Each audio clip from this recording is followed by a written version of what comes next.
This is the education for the cumulative blood product record. It was identified that this form was last updated in 2010 and that this is not a current provincial document. Therefore, a working group has been formed to make this form standardized so that each region had documentation that was consistent and compliant with AABB and Accreditation Canada guidelines. Shared Health Service has also now taken ownership of this form so that this document will live with all the other transfusion medicine forms on their Shared Health Service Intellect system. The form will come up for revision every 2 years, and this will be conducted by Blood Management Service. The form has also had an update to the current blood products, as well as the new transfusion reaction algorithm. The document is two-sided to allow lots of room for cumulative blood charting. And this is what the second side looks like. Appendix 6 in the Manitoba Transfusion Best Practice Resource Manual is where you will find the completion guide for the form, and this is where you will also find an example that has been filled in. Any other guideline within the manual that have been affected by these changes have been amended and updated, both online and the links as well within the Best Blood Manitoba website. April 10th is when this form is going to be available from print, from the print shop. There is a global SAP number that has been assigned to this. The education is going to be on Best Blood Manitoba, and it will include a PowerPoint for those that wish to print or present this. There's also a point form 8x11 printable poster of these changes. As of April 10th, this form will be available to print. So as units run out of the old versions of this form, or whichever form they have been using, the new one will be supplied to them when they order this. There is a global SAP number, which is 29178, that needs to be assigned to this. And the regional health authorities within Manitoba, this document has been provided to the chief nursing officers for distribution to their facilities.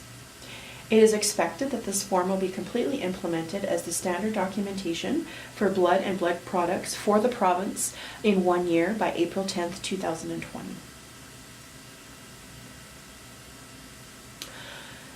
The updates I'm going to go through as to what the form looks like now. As you will notice, there is a Shared Health logo in the upper left-hand corner. The individual regions will no longer be required to put their logo on the form. The patient consent and verification of product is the first box in the left-hand side of the record. The patient and verification area on the cumulative blood product record that's highlighted in the red.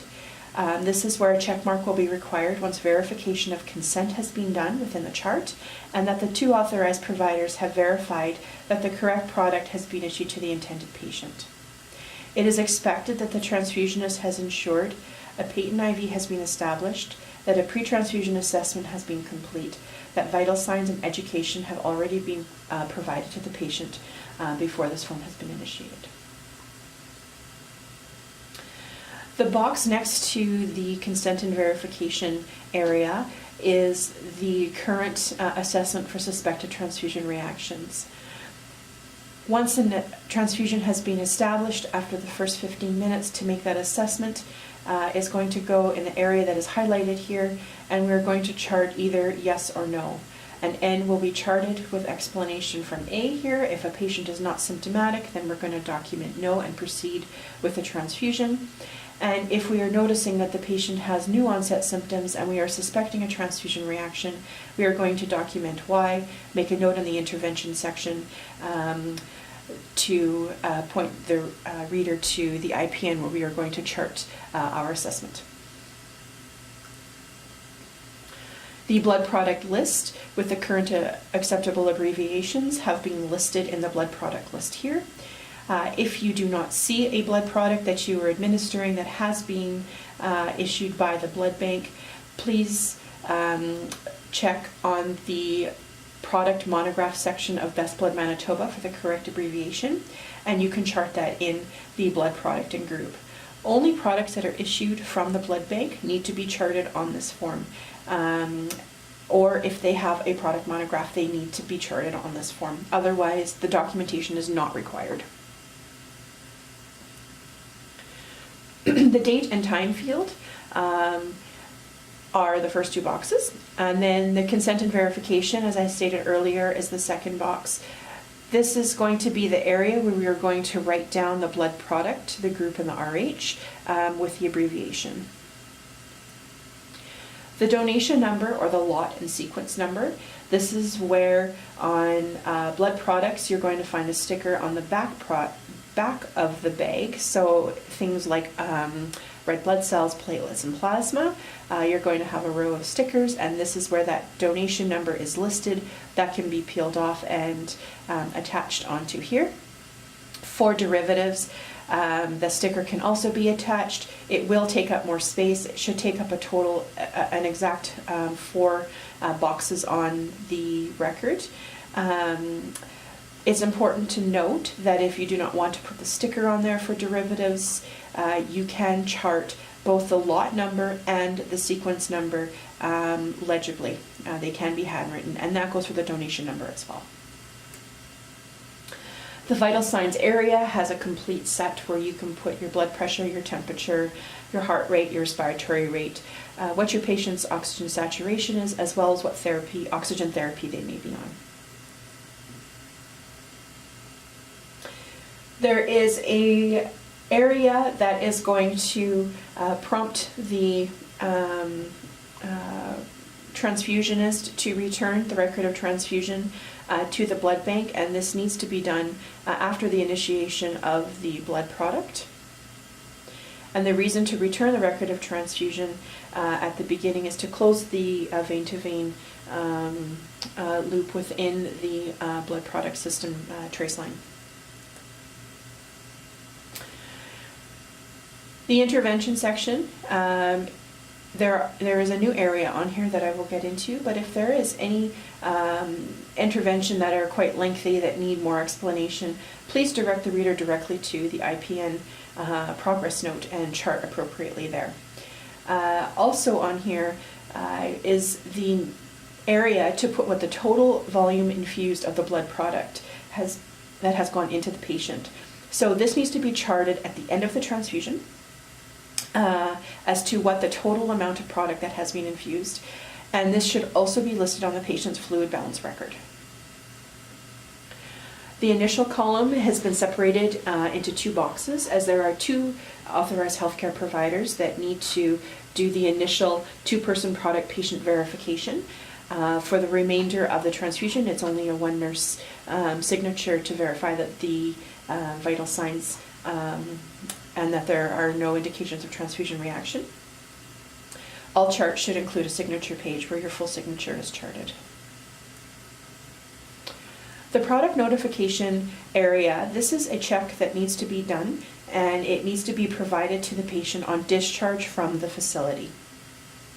When a patient has been discharged, it needs to have a review of all of the products that they have received during that admission, and it needs to be documented as to what products they received, not the amount or not the date, and this needs to be provided to the patient as per accreditation standards on discharge from hospital.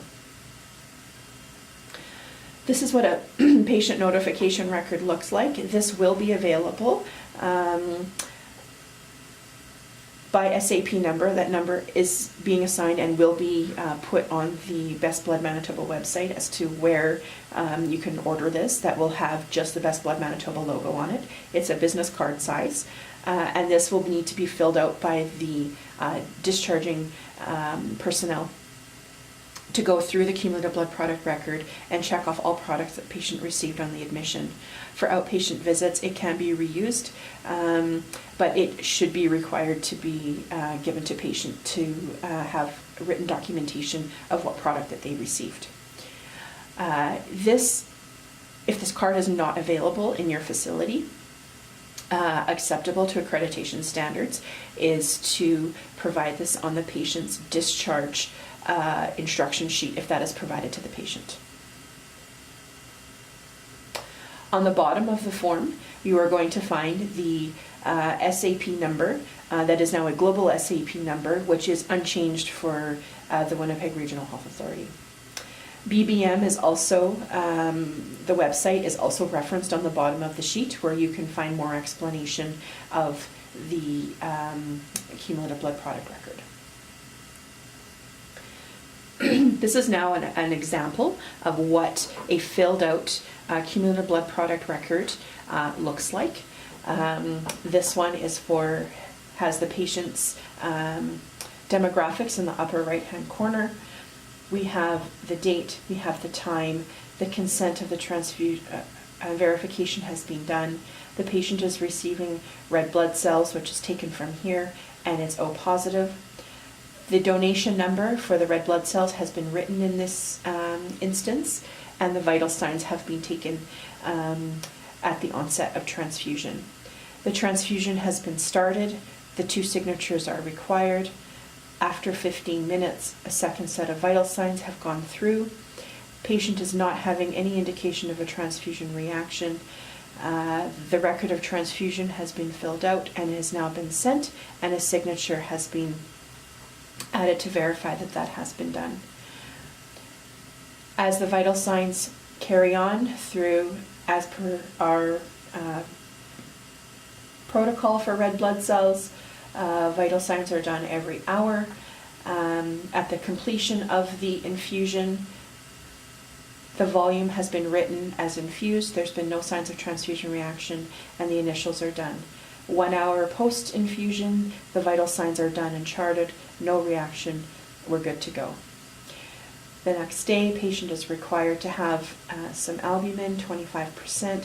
The abbreviation is for HSA, and this is written here. So it's 25% that has been issued. The consent and verification has been noted. The sticker has been adhered that has the lot number here and the sequence number. Patient's vital signs are charted, transfusion's been initiated, and the 2 signatures for verification are complete. The vital signs are done. There is no note of a transfusion reaction. After the first 15 minutes, the ROT has been returned, and the signature has been complete. Once the product is finished, 100 mLs have been infused, signature is complete, no sign of a reaction, and 1 hour post transfusion for an inpatient, and it's been signed. Patient requires another unit of red cells a day later, and again to proceed with all of the transfusion, the appropriate charting, where the transfusion was started, the checks were complete, that what the blood product was, the number that the patient received, the pre-transfusion vital signs, and that the ROT was returned, and we had increased the rate to 150 mLs an hour. A day later, no transfusion given, patient was ready to be discharged home, and there was a check mark saying that the patient product verification has been assigned to the patient. That is the conclusion of the presentation. If there are any questions, please contact Blood Management Service at our contact information at 926-8006, or you can email us, and we would be happy to answer your questions. Thank you so much.